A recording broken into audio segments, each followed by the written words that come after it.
Глава 5. Мантрам. Магия сознания. Все, что рождено в голове, основано на сознании, а также смоделировано сознанием. Пали, канон 500-250 годов. До нашей эры. Оригинальное издание 1939 год. Книги Питера Келдера «Око Возрождения» заканчивается с завершением 4 главы. Тем не менее, 8 лет спустя, в 1947 году, текст книги был пересмотрен и расширен с дополнением 5 главы, названной мантрам «Магия сознания». Но в силу неведомых обстоятельств ни одной копии издания 1947 года не сохранилось, и только в 1994 году одна книга была найдена в личных бумагах автора. В данном издании впервые приведены все изменения, вошедшие в издание 1947 года, включая 5 главу, которая для тех, кто однажды узнал о ее существовании, стала потерянной главой. Время от времени мы получали короткие, но интересные сообщения от полковника Брэдфорда. Он давал групповые лекции там и здесь по всему миру и нигде подолгу не задерживался. Однажды мы получили довольно длинное письмо. Оно содержало новую информацию и было предназначено для нас. Название письма мантрам «Магия сознания» вызвало некоторое любопытство, так как слово мантрам было незнакомо многим из нас, хотя некоторые припоминали, что видели уже это слово в печати. Письмо полковника повествовало, есть различие между словами мантра и мантрам. Оба взяты из санскрита, от слова, обозначающего инструмент мысли. Разница в том, что мантрам – инструмент мысли, тогда как мантра – беззвучно. Дело в том, что, осознаете вы это или нет, вы создаете и формируете вашу жизнь вашими мыслями. Все вещи, которые становятся частью вашей физической реальности, сначала создаются в вашем сознании из так называемого первичного материала под названием мысль. В силу того, что это является инструментом мысли, вы можете использовать мантрам, формируя вашу жизнь такой, какой бы вы хотели ее видеть. Теперь, чтобы использовать мантрам с пользой для себя, вы должны вначале понять свое сознание и выяснить, как оно работает. В наши дни понятие подсознания употребляют очень часто, но редко понимают, что же это такое. Вместо подсознания ламы употребляют слово, которое может быть переведено как сверхсознание, сознание высшего порядка. Работа сверхсознания заключается в том, чтобы взять мысль или мыслеформу, которая является первичной энергией, и придать ей физическую форму в материальном мире. Об этом можно написать массу книг, но пока нужно запомнить важную вещь. Ваше сверхсознание – это слуга, горящий желанием выполнить любую вашу команду в виде мыслеформ. Когда вы производите мысль, вы выдаете команду. Ваш слуга выполняет ее в виде материализации в физическом мире, где мысли становятся вещами и событиями в вашей жизни. Физическая реальность – это зеркало ваших мыслей. Измените ваши мысли, и вы измените отражение в зеркале. Другими словами, вы измените свою жизнь. Эта очень простая вещь для многих людей является камнем преткновения. Они указывают на несчастные или даже трагические случаи из своей жизни и отказываются верить, что они могли создать их своими собственными мыслями. Но если бы они внимательно проследили за своими мыслями, то увидели бы, что негативные мысли противостоят позитивным. В один момент вы скажете себе «я хочу быть счастливым». Но в следующий момент вы приведете 1000 причин быть несчастным, работа полна стрессов, плохая погода, платежи замучили, у вас большой вес, шумные соседи, вы опаздываете на встречу и так далее и так далее. Так что, когда вы даете себе установку быть счастливым, ваши мысли работают сверх нормы на создание прямо противоположной ситуации. А мантрам – это то, что вы можете использовать для объединения ваших мыслей и приведения их к уровню ваших наивысших и наилучших желаний. Для того, чтобы начать использовать этот мощный инструмент, вы должны сначала выяснить то, что жизнь должна доставить к вашим дверям. Вот очень простое упражнение, которое поможет вам это сделать. Это занимает всего лишь несколько минут, так что я советую вам повторять это в среднем каждый месяц. Сядьте и составьте список вещей, о которых вы больше всего мечтаете хотите. В списке не должно быть вещей, которых вам бы следовало желать. Перечислите ваши желания мечты, включая все, что придет в голову в этот момент. Теперь проверьте список внимательно, и спросите себя, что может обеспечить вам свершение ваших перечисленных мечтаний и желаний. Именно это и должно быть вашей целью. Запишите эти достижения или свершения там же. Например, если вы написали «Я хочу хорошую работу», это значит, что возможно на самом деле. Вы хотите все, что может дать хорошая работа. Может, вы хотите получить творческое наслаждение, поставив свой талант или навыки на службу обществу. Возможно, вы бы хотели работать в теплой, дружественной обстановке. То, что вы хотите получить, должно быть выражено в чувствах. Чувства – это и горькие, и сладкие плоды ваших жизненных переживаний. Они-то и есть награда, которую мы стараемся заполучить в этой жизни. Когда вы покинете этот мир, вы оставите все ваши материальные ценности, но ваши чувства будут с вами всегда. Так что выбирайте внимательно то, что бы вы хотели иметь постоянным спутником. Теперь просмотрите ваш список желаний и достижений, которые вы хотели бы получить. Прочтите все сверху вниз, и пока вы делаете это, подыщите 2-3 слова или фразы, объединяющих все вместе. Сначала это может показаться невозможным. Но как только вы внимательно посмотрите, вы увидите группы на первый взгляд не похожих друг на друга желаний и достижений, направленных на общую цель. Разделите ваши желания на 2 или 3 такие группы, найдите слово или фразу, заключающую в себе все. К примеру, если вы хотите лучший дом, дорогой автомобиль и новый гардероб, общая цель за всем этим будет достаток или преуспевание. Теперь вы должны иметь ясную картину ваших фундаментальных желаний, так что соберите их вместе и сформулируйте их в короткой команде. Сделайте команду позитивной, короткой и конкретной. Например, «Я требую счастья, силу и преуспевания прямо сейчас». И получите. Когда команда произнесена громко, она становится мантром, или ясно изъясняясь, инструментом, который вы можете использовать для приведения вашего сверхсознания в действие. Желать силы – это хорошее желание, это поможет придать здоровье, выносливость и энергичность вашему физическому телу. А на ментальном уровне это придаст вам силы в становлении мастером своей судьбы. Прямо сейчас. Ваша команда говорит вашему сверхсознанию, когда вы хотите, чтобы это случилось, сейчас. Она приказывает вашему сверхсознанию действовать незамедлительно, претворяя ваши желания в жизнь. Теперь вы имеете мантрам, и применить его на практике нет ничего проще. Все, что нужно сделать, это произнести мантрам вслух с твердой уверенностью, без робости. Чувствуйте силу своего голоса, и говорите так, будто вы отдаете команду волшебному джинну, который сделает все, что вы пожелаете.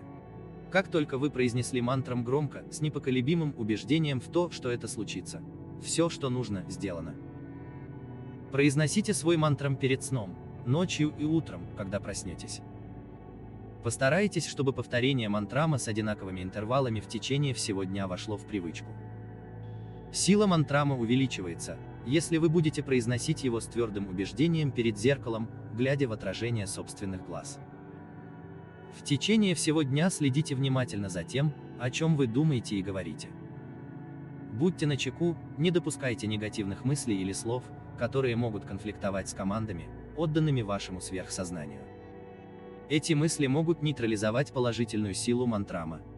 Когда вы это замечаете, остановитесь, глубоко вдохните и отмените свои негативные мысли или слова, снова произнеся мантрам с непоколебимой решимостью. Конечно, вы можете находиться в присутствии других людей, и вы не можете внезапно выдать «Я желаю счастья, силы и преуспевания сию минуту». В таком случае я бы посоветовал вам использовать мантру.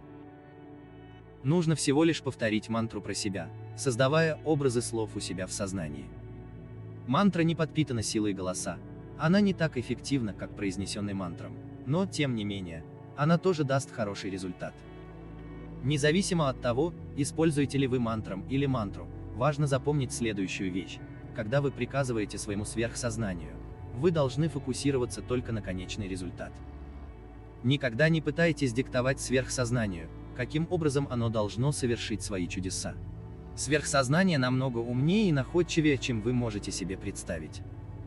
Если оно к чему-то приступило, оно никогда не отступает и никогда не бросает начатого. Оно знает, что есть десятки тысяч других путей добиться желаемого результата. Если своими мыслями и предвзятостями вы попытаетесь указать сверхсознанию, как ему выполнить работу, вы только ограничите его возможности и спеленаете силу магии, которая может быть полностью развернута. Наша сфера сверхсознания – великолепная вещь. Она получает огромное удовольствие, работая на достижение практически всего, чего бы вы ни пожелали. Мечты, желания – это очень большая сила, и когда вы их используете для приведения сверхсознания в действие, оно будет трепетать от наслаждения, воплощая ваши сердечные мечты в самом неожиданном для вас виде. Еще одна вещь, которую вы должны знать: сфера сверхсознания не оценивает ваши мысли до того, как приступает к их исполнению. Оно не делает различий между болью и наслаждением, скорбью и счастьем, печалью и радостью. Вернее сказать, для сверхсознания нет чувств или эмоций, приятных или неприятных. Его работа – превращать мысли, а также мысленный настрой в материю. Все мысли и настроения, и хорошие, и плохие. Сверхсознание не смогло бы выполнять положенную работу, если бы ему надо было бы сначала оценивать ваши мысли как хорошие или плохие, веселые или грустные, стоящие или бесполезные. Короче, удивительно простой секрет, который может помочь каждому во всем, о чем он мечтает. Это: измените свои мысли, свой мысленный настрой, и вы измените свою жизнь. Если вы думаете о чем-то удивительном, волнующем вас, ваше сверхсознание наводнит вашу жизнь всеми этими вещами вместо удручающих вещей и событий в вашей жизни. Сверхсознание – это необычная вещь, но оно не может использовать мысли, не подпитанные образами. Так что для эффективности ваш мантрам должен звучать ясно для вас самих с полным значением смыслом. Чтобы быть убежденным, что это так, вы должны иметь в виду две вещи. Во-первых, важно, чтобы вместе с вашим эволюционным ростом, ваш мантрам делал то же самое. Так, когда вы чувствуете, что в результате персонального роста ваши цели изменились, внесите в ваш мантрам поправки, отображающие эти изменения. Во-вторых, ваш мантрам должен быть произнесен на языке, которым вы владеете в совершенстве, или на родном языке. Я привожу это, потому что некоторые восточные учители пропагандируют мантрамы, которые очень хороши для тех людей, кто говорит на восточных языках. Но эти мантрамы бесполезны для людей, которые эти языки не понимают. Даже если вам скажут значение слов, они являются всего лишь тарабарщиной для вашего сверхсознания, и в результате цель не будет достигнута. Тем не менее, есть одно исключение. Одно особенное слово, пришедшее с Востока, производит магический эффект на сверхсознание, а также на мозг и центральную нервную систему. Слово «Ом». Вообще-то это не слово в смысле звука делает его особенным, и не то, что оно обозначает. Вся его ценность в тональной вибрации. Все те, кто будет использовать Ом в вибрационном контексте, получат от этого пользу вне зависимости от того, на каком языке они говорят. Успех будет зависеть лишь от готовности человека принять вибрации такой высоты и силы. Использование Ом, я назову это седьмым ритуалом, может привести людей, готовых к этому, к исключительным результатам. При правильной интонации вибрационная частота дает очень сильный стимулирующий эффект на шишковидную железу, эпифиз, которая связана с седьмым наивысшим центром Сахасрара. Тем не менее, если ваша жизнь не сфокусирована на высший план, вы не должны начинать стимуляцию эпифиза. Так же, как семя не может прорасти на бесплодной почве, так же вибрации высшего порядка не могут развиться в сознании, не готовом принять их.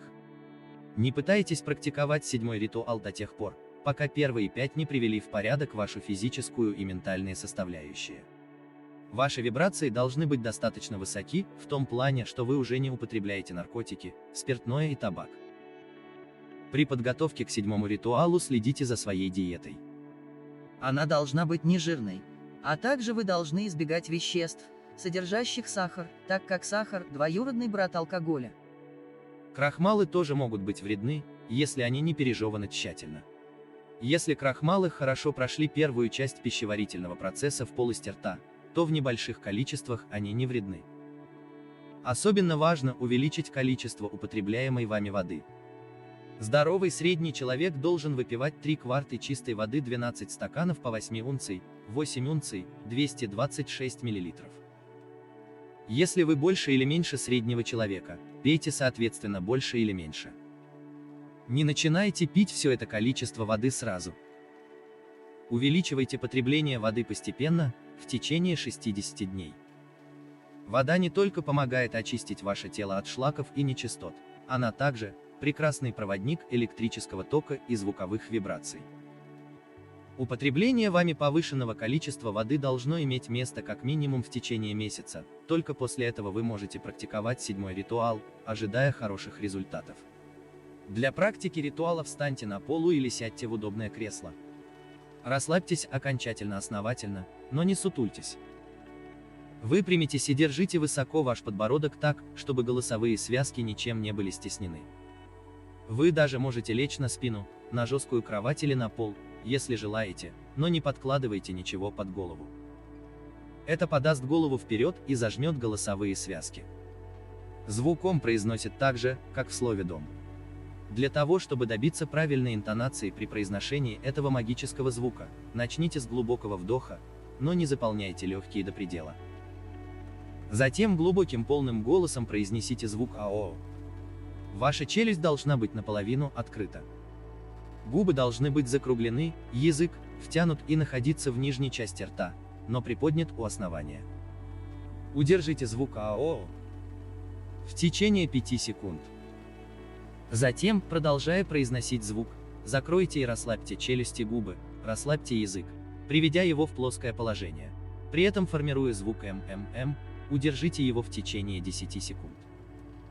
При звуке «а» вы должны чувствовать резонанс голоса в груди. При звуке «м» резонанс голоса должен чувствоваться в носу. Если все сделано правильно, два звука образуют созвучие в одном продолжительном звуке «ам». По завершении расслабьтесь, сделайте 1-2 глубоких вдоха, прежде чем повторить снова. 3-4 раз подряд будет вполне достаточно. Не переусердствуйте, если почувствуете легкое головокружение или слабость. Остановитесь. После часового перерыва повторите еще несколько раз. Поначалу не повторяйте ритуал больше 10 раз в день, даже если не испытываете слабости или головокружения. Усиленная стимуляция эпифиза начинающим не рекомендована. Будет лучше, если вы не будете произносить мантрам во время выполнения 7-го ритуала. Ритуал следует выполнять, когда сознание спокойно и свободно от мыслей. Тем не менее, вы можете комбинировать 7-й ритуал с мантрой с великолепным успехом, когда вы произносите «ао». В течение 5 секунд держите свое сознание в тишине и покое, затем, когда вы переходите на звук «м». В течение 10 секунд повторяйте свою мантру в мыслях несколько раз. Мантра должна быть приготовлена заблаговременно и может быть одинаковой с вашим мантрамом. Мантру произносят мысленно в виде команды, призывая к выполнению ваших главных целей. Удостоверьтесь в том, что мантра не содержит негативных мыслей или слов, которые отменят положительную силу вашей мантры. Это очень сильный ритуал, рассчитанный на людей зрелого возраста. Людям моложе 21 года практиковать 7-й ритуал не рекомендуется. Эта практика имеет наибольший эффект у людей, достигших возраста, когда мудрость начинает зреть в сердце. Очевидно, речь идет о возрасте после 45 лет. Вообще-то у пожилых людей прогресс в повышении вибраций наблюдается более ярко, чем у молодых. Это происходит частично из-за того, что они не отвлекаются на иллюзии материального мира, где наслаждения пролетают так же быстро, как сухие листья на ветру. Они знают, что настоящие дары жизни находятся не где-то снаружи, а в мире, который лежит внутри нас. Мудрые люди древности, люди светолучащиеся, излучающие по всей видимости, речь идет о какой-то древней цивилизации, использовали 7-й ритуал для поднятия вибраций сознания и физического тела. Также эту технику они использовали при путешествиях в других мирах. Делая то же самое, вы продвинетесь вперед к достижению юности сознания, юности тела вместе с даром мудрости. В заключение я призываю вас принять вызов и начать все сначала прямо сейчас. Если даже вы добились большого прогресса и многого добились, все блага, достигнутые вами, ничто по сравнению с тем, что ждет вас, когда вы начнете путешествие внутрь себя, познание себя. Начав это, вы ни за что не повернете назад, увидев те удивительные вещи, лежащие от вас всего лишь на расстоянии вытянутой руки. С удовольствием, полковник Брэдфорд.